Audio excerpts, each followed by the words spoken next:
ভালুকায় শ্রমিক দলের কর্মী সমাবেশ অনুষ্ঠিত। ময়মনসিংহের ভালুকায় বিরুনিয়া ইউনিয়নের ৭, ৮ ও ৯ নং ওয়ার্ড শ্রমিক দলের কর্মী সমাবেশ অনুষ্ঠিত হয়েছে। উপজেলা বিরুনিয়া বাজারে আয়োজিত কর্মী সমাবেশে বিরুনিয়া ইউনিয়ন শ্রমিক দলের আহ্বায়ক মোহাম্মদ আশিকুর রহমান রিগানের সভাপতিত্বে প্রধান অতিথি হিসেবে উপস্থিত ছিলেন উপজেলা বিএনপির ভারপ্রাপ্ত আহ্বায়ক মোহাম্মদ মোর্শেদ আলম। প্রধান বক্তা হিসেবে উপস্থিত ছিলেন উপজেলা শ্রমিক দলের সভাপতি শৌমিক হাসান সোহাগ। বিশেষ বক্তা হিসেবে উপস্থিত ছিলেন উপজেলা শ্রমিক দলের সাধারণ সম্পাদক শাহ মোহাম্মদ সুজন এবং আরও উপস্থিত ছিলেন উপজেলা বিএনপির যুগ্ম আহ্বায়ক সালাউদ্দিন আহমেদ, মজিবুর রহমান মজু, রুহুল আমিন, বিরুনিয়া ইউপি সাবেক চেয়ারম্যান ও উপজেলা বিএনপির যুগ্ম আহ্বায়ক নাসির উদ্দিন সরকার। এছাড়াও উপস্থিত ছিলেন বিরুনিয়া ইউনিয়ন শ্রমিক দলের যুগ্ম আহ্বায়ক নাজমুল হাসান মানিক, বিরুনিয়া ইউনিয়ন যুগ্ম আহ্বায়ক এনামুল হক সহ আরও অনেকে। এ সময় শ্রমিক দলের কর্মী সমাবেশ খণ্ড খণ্ড মিছিল নিয়ে অংশগ্রহণ করেন মোহাম্মদ শাহজাহান মিয়া, আমানুল্লাহ আমান, সজিগ মিয়া, বাচ্চু মিয়া, আকাশ মিয়া। ওই সময় কর্মী সমাবেশে বিভিন্ন পর্যায়ের নেতৃবৃন্দ উপস্থিত ছিলেন। বিস্তারিত থাকছে স্টাফ রিপোর্টার মাহবুবুল আলমের প্রতিবেদনে।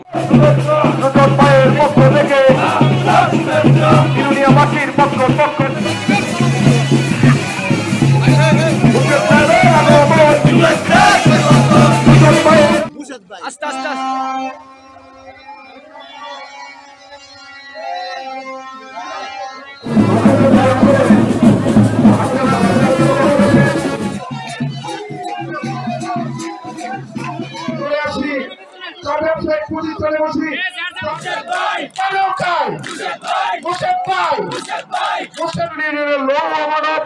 ভালুকা উপজেলা বিএনপির যুগ্ম আহ্বায়ক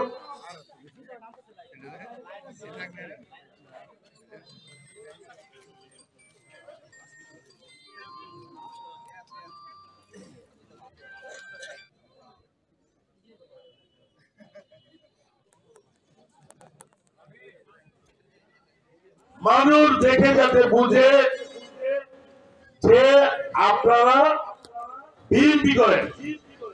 বিএনপির প্রতিষ্ঠাতা চেয়ারম্যান সাবেক রাষ্ট্রপতি বীর মুক্তিযোদ্ধা শহীদ প্রেসিডেন্ট জিয়া রহমান সাহেবকে যারা 5 আগস্টের পূর্বে আমাদের সাথে আন্দোলন সংগ্রামে অংশগ্রহণ করেছেন তাদের হাতে আমরা আগামী দিনে নেতৃত্ব তুলে দেবো। প্রিয় ভাইরা, আপনারা এই বিরুনিয়াতে আমি ছোট থেকে আমার একটি আনাগোনা রয়েছে।